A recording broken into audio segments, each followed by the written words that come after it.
Si vous êtes hospitalisé ou vous avez un proche qui est hospitalisé, vous devez savoir que la pratique religieuse à l'hôpital, la possibilité de voir un aumônier, un ministre du culte de son choix, un prêtre, c'est un droit du patient. Le patient doit être accompagné dans sa volonté de recevoir de la visite, un accompagnement spirituel ou religieux s'il le souhaite. Évidemment, tout ça se passe dans le cadre d'un hôpital public, souvent, qui est soumis aux règles de la laïcité. Donc l'institution reste neutre par rapport à la pratique religieuse, mais les usagers, les familles et les patients ne sont pas neutres.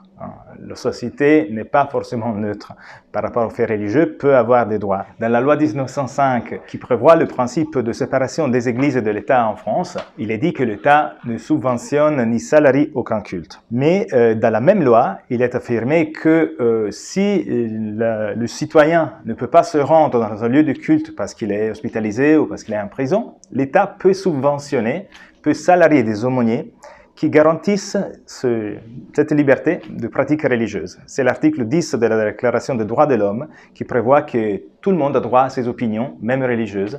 Et dans ce cas-là, on introduit cette exception au principe de séparation des églises et de l'État. Il y a des aumôniers qui sont souvent salariés par les hôpitaux publics pour assurer ce droit fondamental du patient, qui est reconnu d'ailleurs aussi dans la Constitution.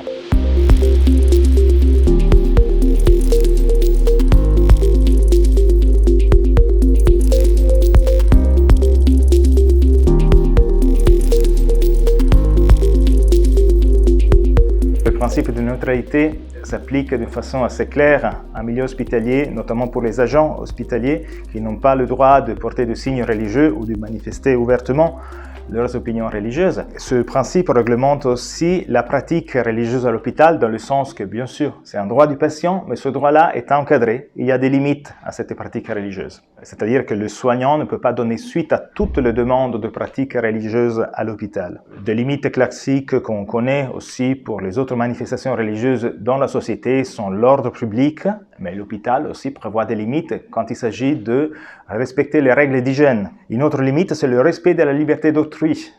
Par exemple, quand il y a une demande de pratique religieuse dans une chambre à 2 lits, il faut demander au voisin s'il est d'accord pour qu'un acte de prière se passe dans le lit d'à côté. Cela n'empêche pas, effectivement, pour le soignant, pour le service, de trouver un autre lieu pour que la personne intéressée puisse pratiquer le rite qu'il souhaite. Une autre limite à la pratique religieuse à l'hôpital, c'est le bon fonctionnement du service, le bon déroulement des soins. C'est très simple, on est dans un cadre de soins et donc la liberté religieuse et la pratique religieuse en milieu hospitalier ne doit pas impacter le bon déroulement des soins. Par exemple, quand il s'agit de prier avec un groupe très nombreux qui entrave le déroulement des soins dans le service parce qu'il y a beaucoup de monde en couloir, le service de soins ne peut pas donner suite à cette demande de prière. Quand il s'agit de donner suite à une demande qui prévoit du matériel dangereux ou du matériel encombrant, on ne peut pas accepter en tant que soignant ce type de demande.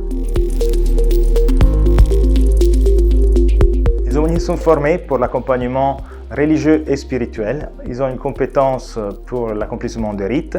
Ils sont missionnés par l'Église. Ils ont une lettre de mission de la part de l'évêque. Aussi pour accompagner les demandes des patients dans le sens d'une quête spirituelle, d'une attente spirituelle au sens large, pour l'écoute et la présence dans des situations où on se questionne beaucoup sur le sens de la vie, sur le sens de la mort, sur le sens de la maladie.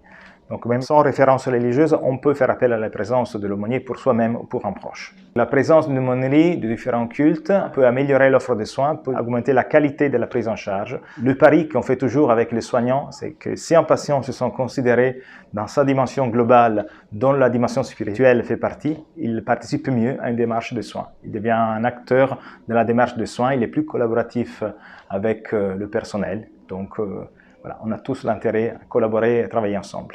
Donc n'hésitez pas à faire appel à l'aumônier à partir du moment où vous êtes hospitalisé ou un de vos proches est hospitalisé.